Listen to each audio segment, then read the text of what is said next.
Fan out. Follow me. Security. You guys first. Someone's in danger. You better go check it out. Hey, my name is Jahel, and I am a lifelong Star Trek fan here with my best friend, Mike. Yeah, this is a big day. It's the last episode of season 1 for us. This is Mike's first time watching any of Star Trek. Any of it. Your first Star Trek season finale. And I mean, the last episode, what fantastic. I mean, this, whatever we're about to watch, it's going to be hard if it even comes in the realm of being as exciting. Good luck. We just thought, man, 50 minutes of completely compelling television. And it's so funny, though, because even just to say real quick, if the city... On the Edge of Forever. I'll get that right eventually.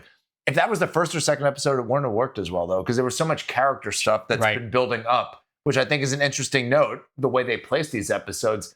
This was a big, we know these characters and we know their relationships, and McCoy got sick, not to rehash it, but I mean, this worked. I feel sorry for any episode that has to follow it, but hey, as long as it's good, I'll be happy, I'm sure Kirk was aware of filming this, and he's like, this is a good performance again. I can't let my audience down. All right, let's go ahead and get into it. Yeah, we're excited. All right, we're going to get started with the season 3 finale. Season 1 finale. Season 3. I'm so excited. We're ready time warp to another season. To the end of the series. Oh, yeah, dude, I'm just excited and happy that, my best friend... You're pulsating like Kirk was in the last episode. Dude, this is wild to me. I'm just very excited that you... this wasn't planned. We're supposed to just the countdown, but... I love you, man, and I really appreciate that you came into this with an open mind and that you're enjoying it, and most of all, that we're spending more time together. I did, and my whole life's an open mind. But no, it's funny, that's a reason we've done this, to spend more time together, to have fun, to watch something enjoyable, and to watch something that not just has a following, but like so many of these episodes that are just so good. You're thinking about them afterwards. And obviously, if you're watching this, you love it, and you love the world and the series, and that's why, and we've said this before, but I'm going to rehash it, because it means a lot to us, that we love it. 11 o'clock at night, we're falling asleep. We're like, oh my God, there's some interesting comments. And we're screenshotting and texting each other the comments that you guys leave and just stuff we want to do in the future or the next couple episodes. So it all means something. It's all so much fun. You're a part of this and we love it. And I'm going to shut up and let's go to the season All right, let's do the countdown. Oh, I guess Sulu's healed up. Okay. His station's okay. None of them have acknowledged my contact signal. Try GSK 783, subspace frequency 3. The overall pattern of mass insanity destroying civilizations follows an almost straight line through this section of the galaxy. That's a wild idea for a story. There's an insanity spreading from planet to planet. We're picking up a ship on our sensors, heading directly into the Denovan sun. You hear me? Reverse your course.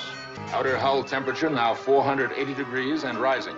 Surprised it's not hotter, to be honest. Hull temperature 1,000 degrees and rising. That was a pretty quick escalation, too. It's finally gone. I'm free. You burned up, Captain. That Denovan ship headed deliberately into the sun. Why? The mass insanity may have reached this planet, too. Your brother Sam, his family. Aren't they stationed on this planet? Oh. That's probably the personal private transistor that he was telling a horror contact. Yeah. Same brother? Or? Yeah. In the episode, What Little Girls Are Made Of, when Kirk and Android Kirk are having their first meeting, real Kirk tries to trick him by giving him fake facts about his brother Sam. Oh, okay. Operation Annihilate. All right. I made contact with your private transmitters. I don't have much time. They'll know. Please. Aurelin, this is Jim on the Enterprise. Contact broken, sir. They stopped broadcasting immediately. They do not acknowledge my contact signal. I like the change in her tone. My brother Sam lives on Denver. That woman sounded like his wife, Aurelin. I'll want a complete transcript of everything that happens down there. Yes, sir. Let's go. Is it just me, or has the pacing in this just the second half of the season, Lazarus episode notwithstanding, just been very good? It just the story unfolding? Yeah, the pacing. Yeah, the pace it's been unfolding. Honestly, I'm still jazzed. I think from the City on the Edge. We literally just watched the City on the Edge of Forever minutes ago. Oh wow, this must have been maybe a museum in the '60s or something, or a corporate campus or something. There's more than 100,000 in this city alone. Where is everyone? In the buildings, strangely quiescent. My brother's lab is over there. Let's find out what's happening. Quiescent, top of your head. I've never heard that word. I was just thinking that. I mean, it's going to mean stillness or quiet. Quiet, working. Several people approach. Studios. Well, these don't seem very quiescent. Fire! Well, it didn't take much to take them out. Fan out. Follow me. Security. You guys first. Someone's in danger. You better go check it out. The only way to calm her down is to bring her closer. And I think that's his brother's wife. Oh, Kirk, you freaky. He's just consoling her. Is this your brother, Jim? Oh, no. Is that a child, or is that... Yeah, he had a kid, they said. Sam. Another way to pull Kirk's heartstrings, though. Yeah. It is my brother. Was my brother. Ah. The boy is unconscious, but he's still alive. Last week it was Edith Keeler and now his brother. I'd better get the boy and the mother back to the ship, Jim. I can't do much for them down here. I like how calmly McCoy's talking, too, though. Mhm. Like, for a situation like this, Yeah. what do you say? And they still have a job to do, too. And they still have a it's job. a perfect It's tone still- for yeah. I'd like you to be on board when your sister-in-law regains consciousness. Take charge of the landing party, Mr. Spock. When they turn over his brother Sam, it's just William Shatner with a mustache. I saw the mustache. Is it? Yeah. I guess Shatner was like, well, we can't duplicate me anymore, so I need some relatives that I can act as. They came 8 months ago. Oh, Nurse Chapel. I feel like we haven't seen her in a minute. When was the last time we saw her? Was it what our little girl's made of? Been a With, while. with Kirby and Dr. Kirby? Corby. They need us to be their arms and legs, forcing us to build ships for them. Oh, shit. My brother's son. Hey. I'll do everything I can, Jim, to save him. A peculiar buzzing sound. We were about to investigate it. Set your faces on Force 3 to kill. I don't have the patience for this. I've had a bad couple of weeks.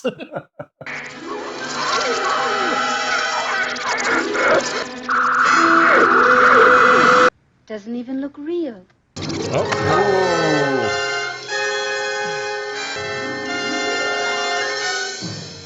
Nobody's helping. He's struggling to rip it off, but it's like lightweight. It was icky, though, if that's the word. It was uncomfortable to see. You know, like we both moved, we popped. Yeah. Not just because it was ridiculous, but I'm like, oh, God. It looks I don't kind want of that. gross. It looks gross. To be very frank, Jim, I don't know that I can do anything for Spock or your nephew. Holy shit. Pieces of some form of living tissue. I removed one from Spock's spinal cord, the other from your sister-in-law's body. It takes over the victim very rapidly. And the entwining is far, far too involved for conventional surgery to remove. Oh, look, Spock's already here. Oh, that's great. It's always, is that Sulu again? Probably. I was going for the nerve pinch. Yeah, I see that. That's great. I like how it takes like 6 of them to take him down. Again, even the stuff with Jim's family, this is, I said in the last recap, this is an episode that plays better watching it where we are. If this was like a first 5 episode. Good, but man, it hits harder now. It hits harder when you know the story of these people. Hey everybody, Mike here. We have just finished season 2 of TOS and we have a lot to talk about. We're excited about it. That's right. And we want to get you involved. In the description of this video, you'll see a link to a YouTube community post where you can leave your comments about season 2 of TOS, what you liked, what you hated, questions you have for us, and we'll read them on camera during our season 2 wrap-up video. We can't wait to do this. Thank you so much. These restraints will no longer be necessary. I apologize for my weakness earlier when I tried to take control of the ship. Sorry about that. I'm a Vulcan, Doctor. The mind can be controlled. You're only half Vulcan. What about the human half of you? It is proving to be an inconvenience, but it is manageable. What if Spock's still infected and just saying this to get like out of the restraints? Right. You know? And can you even risk Spock losing control? Yeah, I wouldn't. He's got telepathic powers. He's super strong. My nephew. If he regains consciousness, will he go through that? Yes. There are over 1 million colonists on that planet down there. They need your help, too. Oh, yeah. What episode was it when they, it was Lazarus, right? Where they didn't tie him down when I'm like, they should have tied him down. Yeah, well, and again, I can see why they wouldn't. He had fallen off a cliff twice in one day. They thought he was out. Mr. Spock, where do you think you're going? The captain said no one was to transport down. You don't see a lot with these two. I don't think they've ever really interacted much. Oh, you're dead. Freeze right there, Mr. Spock. Scotty doesn't take shit, as we know. Or I'll put you to sleep for sure. Since my nervous system is already affected, I don't believe they could do much more to me. Beam him down. Stay in constant touch with us. It looks like he's going with his lunchbox. I know, it really looks like he's just down there for 30 minutes, have a nice lunch. Who's this side again? Oh, I think he knocked the phaser out of his hand. Man, we have seen the Vulcan nerve pinch way more this season than I thought we would. Yeah, we've seen it in a lot of episodes.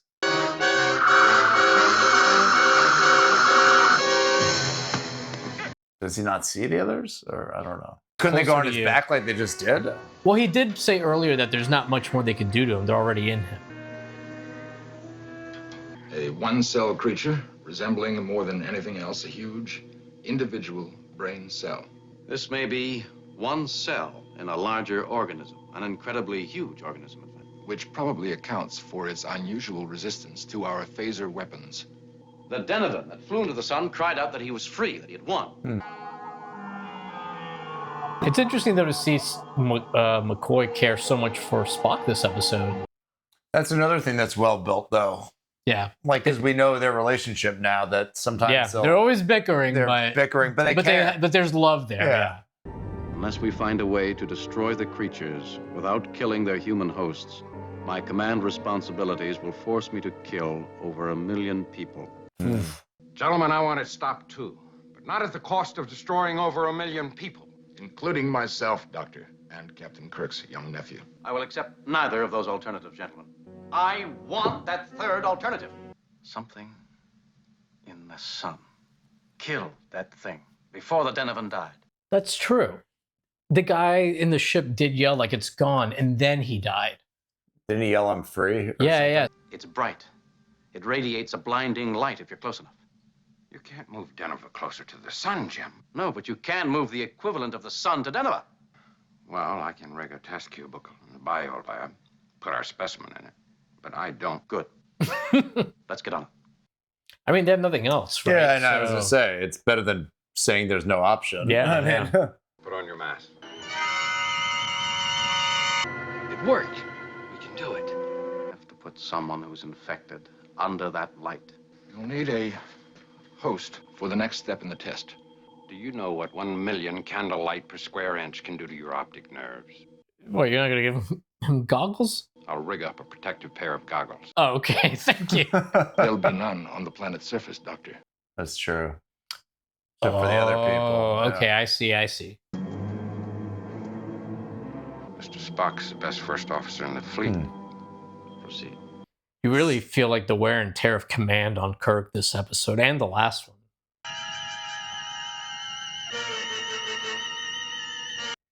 And they add a little something into the goggle frame. I appreciate that. The creature within me is gone. I'm also quite blind. Oh, shit. Okay. That's scary. Yeah. The result of the first test on the creatures remains. I threw the total spectrum of light at the creature. It wasn't necessary. You're telling me that Spock need not have been blinded? Ooh.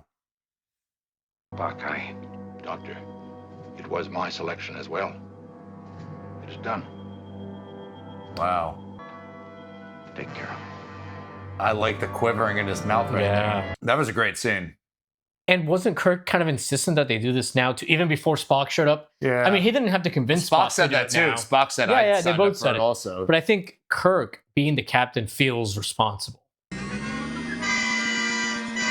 These creatures just falling like this is more interesting than the negative zone fight and the alternative factor with Lazarus. Anything is more I'm never going to stop bringing that up. Yeah. Tell Spock it worked. Bones. It wasn't your fault. Bones. Wow. Spock. The blindness was temporary, Jim. There's something about his optical nerves which aren't the same as a human's. Totally instinctive, Doctor. We tend to ignore it. Like, I just walks away. No big deal. No big deal. Just fine. I like Uhura's reactions too in the back. Regaining eyesight would be an emotional experience for most.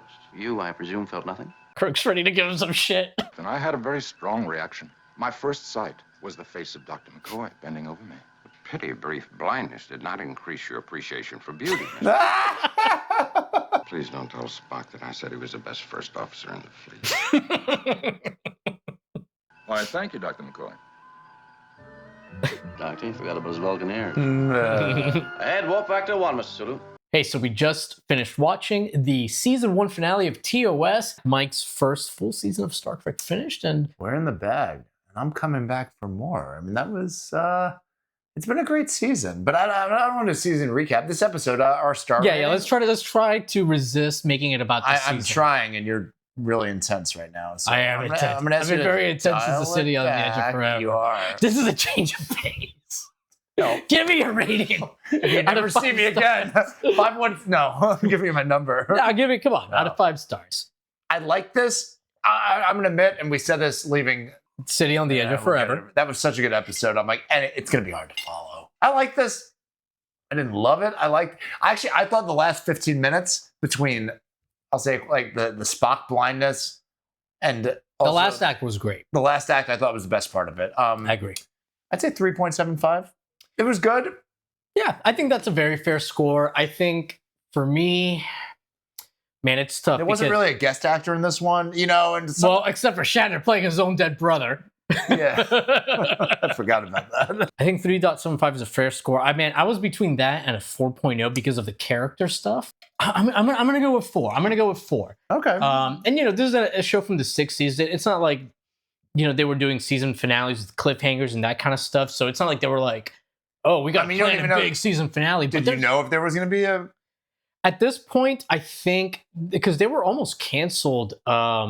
I think Like right midway away through from the the first season, season. or- Then there was like a letter writing campaign. Oh, was there? Yeah, but I just can't remember if the letter writing campaign was to get him a 3rd season or a 2nd season. But yeah, I mean, they had issues from early on. But I almost thought, and I said it as a joke watching it, I was like, Spock, because I could see the time that we were kind of nearing the end of this episode. I'm like, there's no way Spock ends this blind, which I do feel like a modern show would probably do that. as the cliffhanger. The cliffhanger to get you to come back. And I just think, like, especially in these times, like if a show ends in like what, May or something, to wait to September, I'm like, if Spock's coming back blind, I feel like as a viewer, I would like, it would ruin my summer. And you see like the wear on Kirk of the season, I feel like, in this episode. Yeah, Whether and it's by funny design or not. they haven't said it directly, but they mentioned it about halfway through the season. Some of the episodes where you've been overworked, Jim, and that Yeah, they want him to take shore leave. yeah, During shore leave. that Yeah. happened a couple times. And but now you're right. We don't need the characters to say it. I mean, if you've been we feel it. Like, McCoy's watching it. acting like it in his Yeah. delivery, his tone. I mean, he obviously had a lot of bad news to deliver to Kirk, but the way everyone is around him, it feels like the weight of command has started to get to him or weight on him. And again, I thought this was another episode, much like the last, where the big three, all their storylines and screen time were more balanced. The whole thing with like when he called, you know, near the end here, when he's like, Bones, it's not your fault. That could have been a whole part 2 of an episode. Yeah. Of like Bones racked with guilt. There could have been like a drinking scene. There could have been, you know, like him alone. sure. You know, you could have done. I mean, maybe it'll get picked up on later, although I doubt it since Spock's fine. This worked fine. I'm just saying, to me, that was like, what if Spock got blinded early in the episode and he was blinded the and whole? we had like maybe a couple acts with him being Yeah, blind.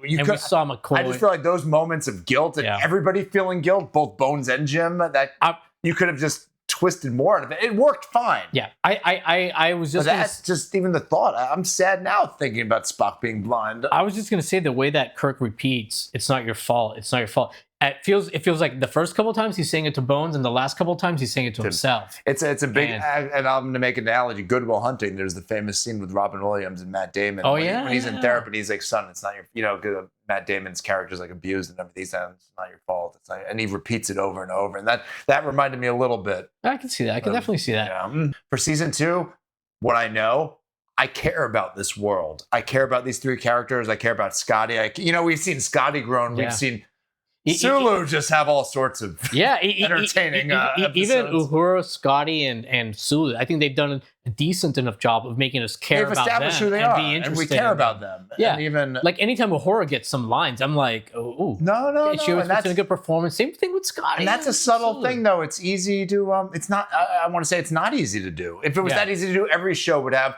But immediately we just said 6 characters that we care about.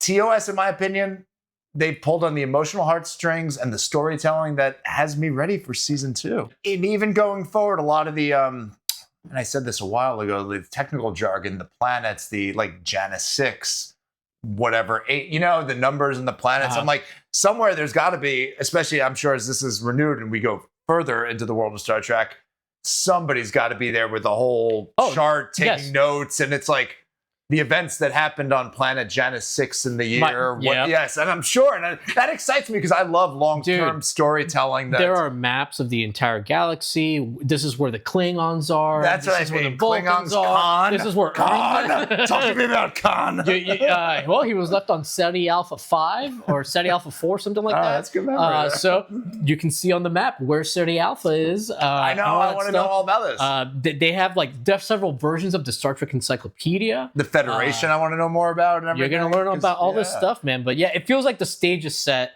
and there's... I feel like we're excited. And I'm not excited. Just saying that. I'm excited. The City on the Edge forever gets excited.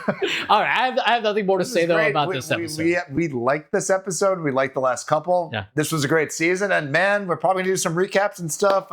Not sure how this is going to come out airing. We're on episode 8 or 9 we're dropping right now. So I'm just going to say Dagger of the Mind just got blocked for copyright, so we got to re-edit it and upload it again. This guy's very frustrating. I might make him another one of McCoy's old fashions. Hey, but City on the Edge of Forever turned me right around, and Operation Annihilate kept me in a good mood. Hey, can I say, drink menu McCoy's old fashioned? it's just red pills. It's a triple. It's crushed red pills and brandy. You take a triple of alcohol with 3 pills. Don't eat and you'll be fine. All right. I think we're done. Yeah. Thank you so much. Thank you.